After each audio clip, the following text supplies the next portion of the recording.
सबैलाई नमस्ते र हिलडुड गार्डन च्यानलमा तपाईँहरूलाई म स्वागत गर्दछु र हामी अझै पनि यो विन्टर सिजन फ्लावरको सिरिजहरूमा छौँ।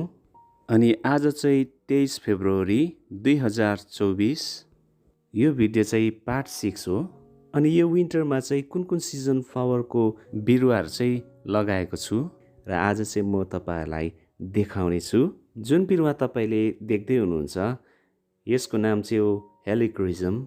अनि यो बिरुवालाई चाहिँ हामीले अर्को नामले पनि चिनिन्छ, त्यो नाम चाहिँ हो पेपर फ्लावर पनि भनिन्छ।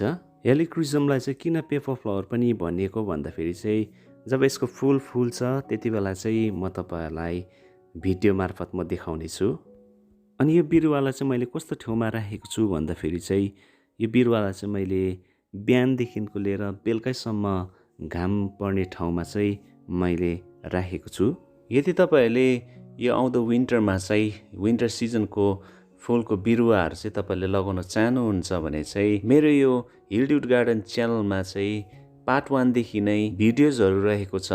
अनि तपाईँले सानो बिरुवालाई कसरी लगाउनु पर्ने, माटो मिश्रणदेखि लिएर पानी कति लगाउनु पर्नेदेखि लिएर कस्तो ठाउँमा राख्नुपर्ने, एडिसनल फर्टिलाइजर कुन चाहिँ दिनुपर्ने अनि कति दिनुपर्ने, रोगहरूको रोकथामको लागि चाहिँ कुन चाहिँ दबाई दिनुपर्ने, यी सबै विषयहरूमा चाहिँ हिलडुड गार्डन च्यानलमा चाहिँ भिडियोजहरू रहेको छ। तपाईँहरूले त्यो भिडियोहरूलाई हेरेर चाहिँ तपाईँहरूले केही गार्डनिङ टिप्स पक्कै पाउनुहुनेछ। तपाईँले यो जुन हेल्दी बिरुवा तपाईँले देखिरहनु भएको छ यसको नाम चाहिँ हो बेल्स अफ आयरल्यान्ड। अनि यो बिरुवा चाहिँ मैले फर्स्ट टाइम लगाएको हो। अनि यो बिरुवाको फुल हेर्नुलाई चाहिँ म एकदमै उत्साहित छु अनि यसको फुलको पर्खाइमा पनि छु। अनि जब फुल्छ त्यति बेला चाहिँ म तपाईँहरूलाई अवश्य यो फुलको भिडियो चाहिँ म तपाईँहरूलाई सेयर गर्नेछु। अनि यो बिरुवा चाहिँ कुन चाहिँ हो भन्दाखेरि चाहिँ यो चाहिँ हो डेहलिया। अनि यो चाहिँ डफ भेराइटीमा हो। यो चाहिँ एकदम टल भेराइटीमा होइन, यो चाहिँ सानो हाइटमा नै यो फुल्ने गर्दछ। अनि मैले पेन्जी पनि लगाएको छु यो विन्टरमा चाहिँ। अनि विशेष गरी पेन्जीको विषयमा चाहिँ तपाईँहरूलाई अघिबाट नै मैले भनेको छु, यो एकदमै स्लो ग्रोथ हुन्छ पहिला चाहिँ। अनि जब एउटा फुल चाहिँ मजाले फुल्छ त्यति बेला चाहिँ बिस्तारै यसको ग्रोथ चाहिँ मजाले भएर आउँछ। यदि तपाईँहरूले पनि पेन्जीलाई लगाउनु भएको छ भने चाहिँ ग्रोथको लागि चाहिँ एकदमै नतालिनुहोस्, यो चाहिँ एकदमै बिस्तारै बढ्ने गर्दछ। अनि यो पेन्जीलाई तपाईँले राम्रोसँग स्याहारसुसार गर्दै जानुहोस् र यसले समयमा सुन्दर फुल दिनेछ। अनि यो मेरो अगाडि यो जुन चाहिँ बिरुवा देख्दै हुनुहुन्छ यसको नाम चाहिँ हो डिजिटालिस। अनि यसपालि मैले यो नयाँ एड गरेको हो र यसको फुल फुलेपछि म तपाईँहरूलाई यसको फुल म देखाउने छु। अनि यो चाहिँ एउटा सयपत्रीको भेराइटी हो। अनि यो सयपत्रीको भेराइटी चाहिँ मैले फर्स्ट टाइम लगाएको हो। यो सयपत्रीको बिरुवालाई चाहिँ सानो बोटदेखि नै पिन्चिङ गरेर चाहिँ यसलाई चाहिँ यसरी बुसी टाइपको बनाउनु पर्दछ। अनि यो सयपत्री चाहिँ अहिले फ्लावरिङ टाइममा छ। जब यसको फुल मजाले सबै फुल्छ त्यति बेला चाहिँ म तपाईँहरूलाई यसको भिडियो अवश्य सेयर गर्नेछु। अनि यो बिरुवालाई चाहिँ देखेर तपाईँले चिनिसक्नुभयो। अनि यो चाहिँ पिटुनिया हो। अनि यसमा चाहिँ मैले सिङ्गल पेटल र डबल पेटल दुईटै नै मैले लगाएको छु। अनि प्रत्येक वर्ष नै मैले पिटुनिया चाहिँ म सधैँ नै म लाउने गर्दछु विन्टर सिजनमा चाहिँ।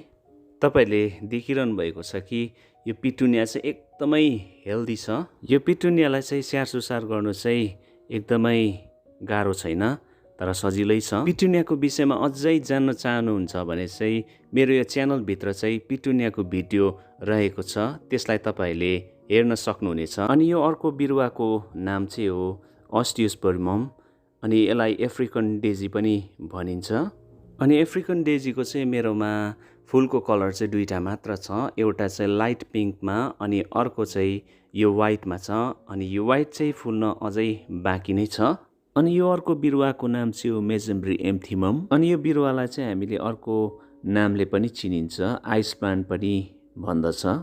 अनि यो प्लान्टलाई चाहिँ किन आइस प्लान्ट भनेको भन्दाखेरि चाहिँ यसको पत्ताहरूमा अनि यसको यो कोपिलाको यो डाक्लाहरूमा तपाईँले देखिरहनु भएको छ आइस टाँसेको जस्तै, त्यसै कारण चाहिँ यसलाई चाहिँ आइस प्लान्ट भन्ने गर्दछ। अनि यो अर्को सुन्दर फुल फुल्ने बिरुवाको नाम चाहिँ हो क्याल्सोलेरिया। अनि यो प्लान्टलाई चाहिँ अर्को नाम लेडिज पर्स पनि भनिने गर्दछ। अनि यो चाहिँ हो डाइन्थस। अनि यो चाहिँ मैले नयाँ बिरुवा लगाएको होइन, यो चाहिँ अस्तिको वर्ष मैले लगाएको थिएँ। अनि यो चाहिँ पुरानो बोट हो। अनि त्यसलाई नै मैले बचाएर चाहिँ राम्रोसँग स्याहारसुसार गरेर राखिरहेको थिएँ। अनि अहिले चाहिँ फ्लवरिङ स्टेजमा आइसकेको छ। हामीले कतिवटा सिजनल फ्लावरहरूलाई चाहिँ हामीले यसरी जोगाएर राख्यौँ भने चाहिँ फेरि पनि हामीले त्यसलाई नै हामीले मजाले स्याहारसुसार गरेर फेरि पनि फुलाउन सक्छौँ। अनि यो जति पनि यो विन्टर सिजनको फुलको बिरुवाहरू मैले लगाएको छु, यो चाहिँ first batch, second batch, third batch यसरी केही समयको यसरी अघि पछि गर्दै मैले यो बिरुवाहरूलाई लगाएको हो। किनभने कतिवटा चाहिँ फुलिसक्यो पनि, अनि कतिवटा फुल्दैछ, अनि कतिवटा चाहिँ बिरुवाहरू एकदमै मजाले बढिरहेको छ। अनि मैले स्ट्रबेरीलाई पनि लगाएको छु। यो चाहिँ मैले मदर प्लान्टबाट चाहिँ सानो सिडलिङबाट यो तयार गरेको हो। यो विन्टर सिजनको फुलको बिरुवाहरू चाहिँ मैले कुन कुन लगाएको छु भन्ने कुराहरू चाहिँ मैले आज भिडियोमा तपाईँहरूलाई देखाएको छु। अनि यी बिरुवाहरूलाई चाहिँ मैले सानोदेखि नै मैले कसरी लगाएको छु, कसरी स्याहारसुसारहरू गरेँ, यी सबै चाहिँ भिडियोहरूमा तपाईँले पाउनुहुनेछ। तपाईँहरूले पनि लगाउनु भएको यो विन्टर सिजनको फुलको बिरुवाहरू चाहिँ राम्रोसँग हेरचाह गर्दै जानुहोस्। अनि यी बिरुवाले नै सही समयमा सुन्दर सुन्दर फुलहरू फुल्ने नै छ। हुन्छ, आजको भिडियो चाहिँ म यतिमा नै म राख्नेछु। फेरि पनि अर्को भिडियो लिएर तपाईँको माझमा उपस्थित हुने नै छु। तबसम्मको लागि मलाई बिदा दिनुहोस्। सबैलाई नमस्ते अनि बाइ बाइ।